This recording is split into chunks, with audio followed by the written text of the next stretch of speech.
先黑红黄啦，因为反向，因为这样子从后照镜看的时候就是过来，对，哦，哇，小巧思呢。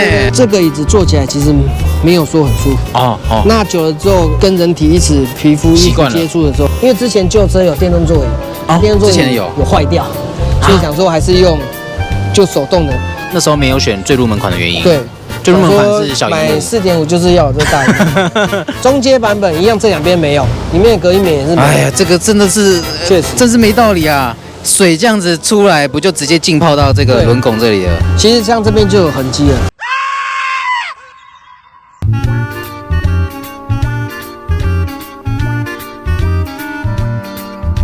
欢迎收看脖子解说，这个记得开始前订阅一下我 YouTube 频道。我们拍了非常多的 Focus 的 Wagon 系列，不管是顶规的 Vignale， 或者是之前我们其实有跟大家介绍过这个最入门款的哦，这好像89.9万。可是各位好像没有跟大家介绍过中阶的 Wagon 到底是长什么样子。那刚好今天呢有这个朋友的介绍哦，找到一位中阶的车主，而且他已经交车一段时间了。我们来聊聊看他当初的购车心得是怎么样。嗨，来，嗨，脖子哥。介绍一下。你好，我叫大炮。大炮。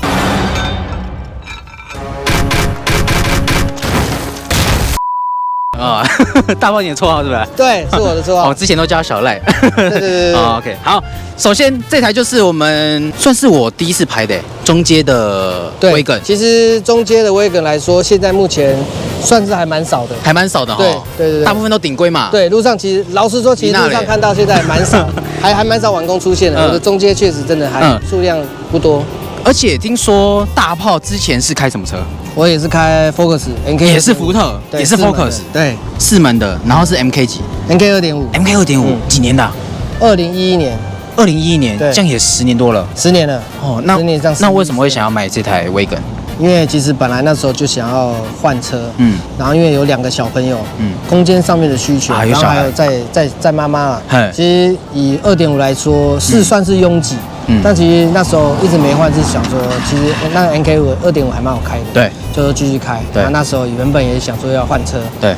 然后就一直等，最后还是等到这一台。哦，我是2022年9月就下定了。9月下定，对。所以你算第一批交车的吗？算是，这个算是蛮前面，因为我这台的序号蛮前面的。哦，你序号是多少？序号是29，所以我们合理推测你应该是29台，全台第29台，应该是第29。哦，可以。它那个序号是蛮前面的。好，那我们先给大家看一下外观好了。车头部分确实跟 Vignale 不太一样哈。它插在头灯，它不是 Matrix 的头灯，它是一般 LED 头灯。你这没有 Matrix？对，所以它看它的导光条，它只有这下面日行灯只有在这边，它没有一贯的贯穿的。然后头灯样式也不一样。你这台新车价是多少？新车价是99.9。99.9，好可惜哦，99.9竟然没有 Matrix。对，其实也可以啊，其实它非常够用，非常够用。它也有一样有配，它雾灯整合在里面，全部都整合在里面是吗？转向辅助头灯，然后自动远近光也有。它自动远近光这几天实测是真的还不错用，好用。做动的时候呢，它是微微的亮起来，然后它只要侦测到一点点前车的红灯，它马上就切掉，迅速的切掉。它不是马上打上来这样子，它打上来是慢慢，对，它不是慢慢这样子，慢慢渐进式的这样。对，然后看到有红灯的时候，马上就切掉。我觉得它还不错，懂，很好玩的。有时候觉得要天暗的时候来去试，就是它的大自动蛮好玩的。然后再就是在这个地方，你那里是镀铬嘛？贴这个是什么东西？这是我原车的一个德国贴，德国的国旗嘛，应该是先黑红黄啦，因为反向，因为这样子从后照镜看的时候就是过来的。对。哇，小巧思呢。因为我旧车也有贴啊，这是一点外观上面的差异。你之前 MK 2.5也有贴，对，也有。然后接着我们到侧面部分，所以你这台的轮框就不一样了，就不是旋压框，就不是旋压的，以前的雪花框，其实早期世代的框，其实 ST 代完工的话，其实配这个雪花框，其实运动感也不错。其实我觉得也蛮好看的。对，蛮好看的。当初一看到照片的时候也蛮喜欢的。可是就是没有红卡钳。然后一样，据说好像也是加大点。OK， 也是加大点，像后面都换，4代开始就有换加大。然后我比较好奇，里面的部分是不是不太一样？对，它其实跟顶规的也是有差异的。第一个在就是它没有 HUD， 少了没有 HUD， 然后皮就是一般正常皮的。当初新车来的时候，对，你是皮翼耶。对，一般的皮翼，它少那个。等下我起来一下。好。就是一般的皮，中间没有它那个。其实皮也不错哈。当初刚买来的时候，这个椅子坐起来其实没有说很舒服哦。那久了之后，跟人体一起皮肤一起接触的时候，确实就还蛮好做的。但老实说，以我现在跟之前2.5比起来，它的包覆性好像还少了一点，还少了一点哦。对，还少了一点。2.5代它好像椅子比较高，所以坐下去的时候脚电动调整也没了。对，没有了。会买这个等级也一方面也是因为老婆，因为之前旧车有电动座椅，电动座椅之前有坏掉，所以想说还是用就手动的。基本的，因为有时候这种传统手动的反而不会坏，不会担心的，所以最后还是蛮多选择啊，最后还是选择中阶就好。然后那个大灯调整听说也不一样，对不对？对，因为我有去注意到它顶规的好像没有像那么多功能，没有雾灯。前雾灯、后雾灯，然后它有这种这还可以转，对不对？手动调，我是觉得手动调是还可以的。这好像我发现跟顶规的不一样。然后我们 hatchback MK 4.5的也是对，跟这个不一样。再就是没有 HUD， 然后中间是大萤幕嘛，对，中间也是大萤幕。我想这也是你那时候没有选最入门款的原因。对，最入门款是小萤幕。买4.5就是要有这个大萤幕，它就是这一个。你目前用起来觉得怎么样？其实还不错用啦，但是就是像人家讲的，就是像当我们要发动的时候，对，它确实要等一下。那如果天气很热的时候，就是还不能动，荡荡的。对，会比较慢一点才能开冷气，不会马上就开。明白。不过都还是习惯的，都还行，就很习惯。那现在上车的动作，第一个就是先关怠速熄火，对不对？因为它在这边，那就把它先关掉。自动上锁嘞？自动上锁也要按，养成习惯是吧？对，现在就已经有一个自电形态。你这个中阶跟顶规来说是差多少？差6万。差6万为什么不直上？就是预算考量，还有就是就是电动座椅，没有电动座椅就小朋友老婆方便，所以就是预算嘛，对不对？对，还是要预算啊。跟我2.5代比起来差很多，小朋友是有感。对，像2个，然后中间坐起来，中间常常有时候会载我妈妈或载家人。对，中间坐起来是比之前2.5代的好很多。2.5还要好。膝部空间，然后因为宽度差不多，但是膝部空间是进步很多。还有就是果岭。然后就是没有后座出风口。冷气出风口我好奇。针对我自己实际测的感觉，冷气出风口其实真的来说有差。因为像刚牵车那一天就去白沙屯，其实那天蛮热的，所以其实后座来说它比较闷，会比较闷。但是我是觉得还是有差啦，还是有差。如果可以有开发之后面来出的话，确实冷气出风口是有差，对冷房效率上是有差。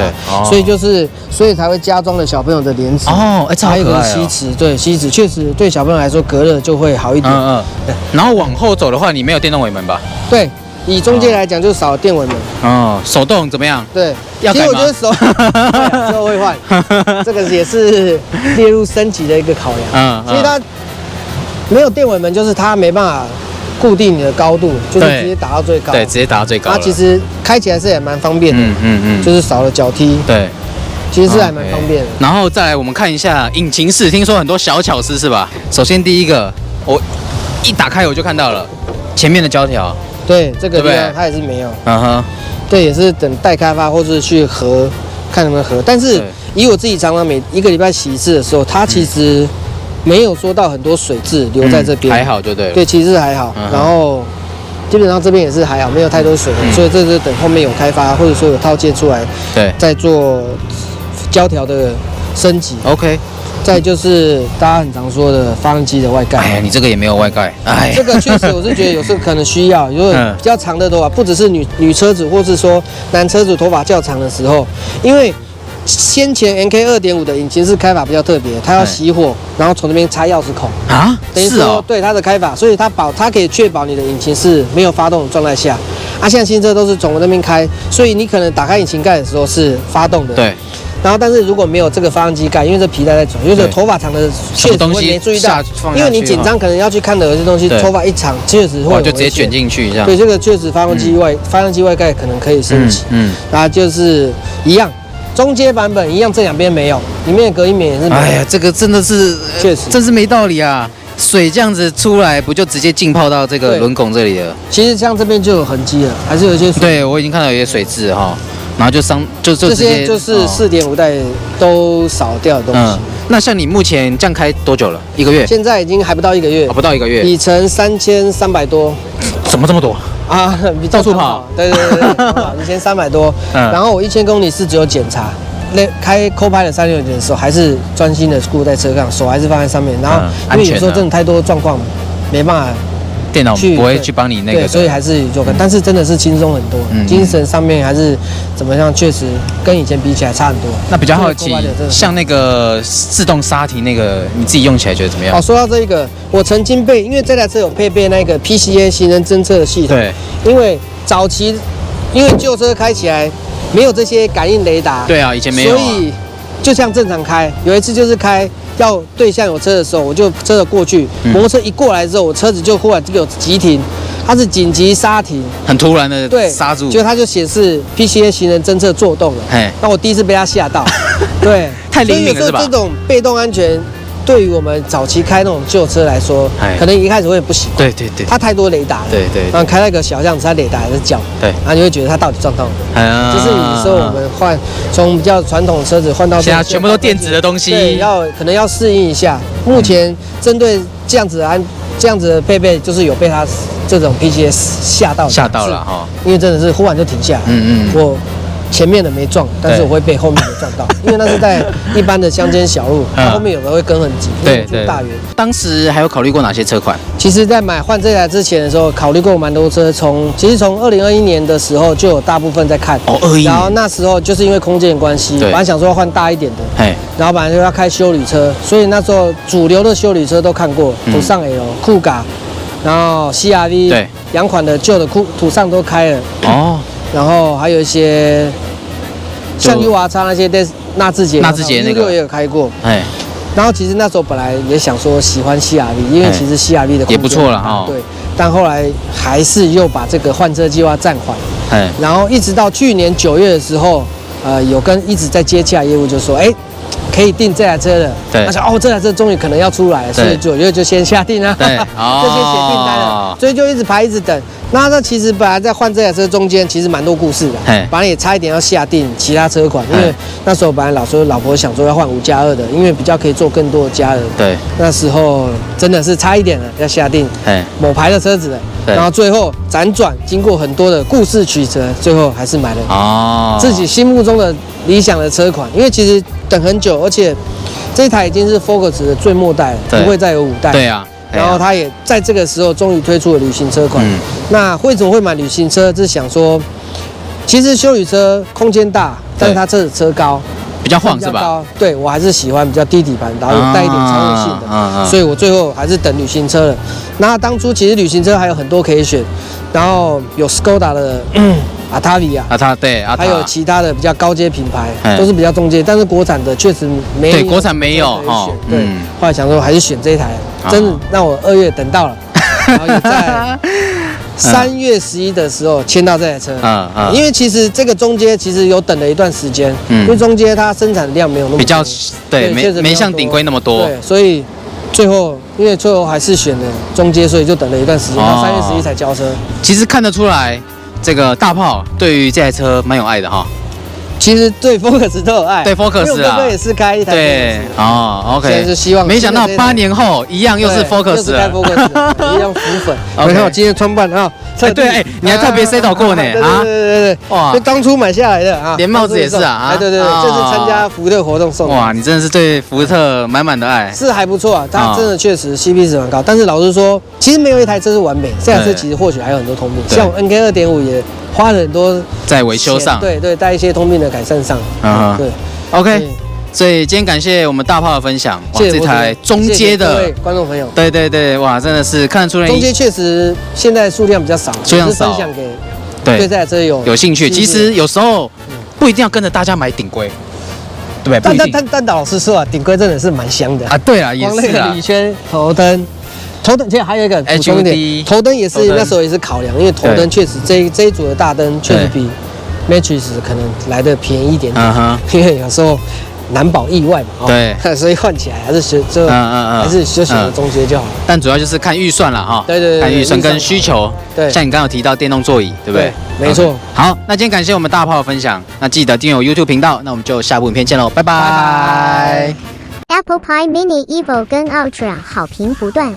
车上看影片、Netflix 等必备。Focus MK4 0.5 可使用，只要插上机子，完全不破保固。脖子车友团购优惠中，取货再付款无压力。产品请见下方资讯栏。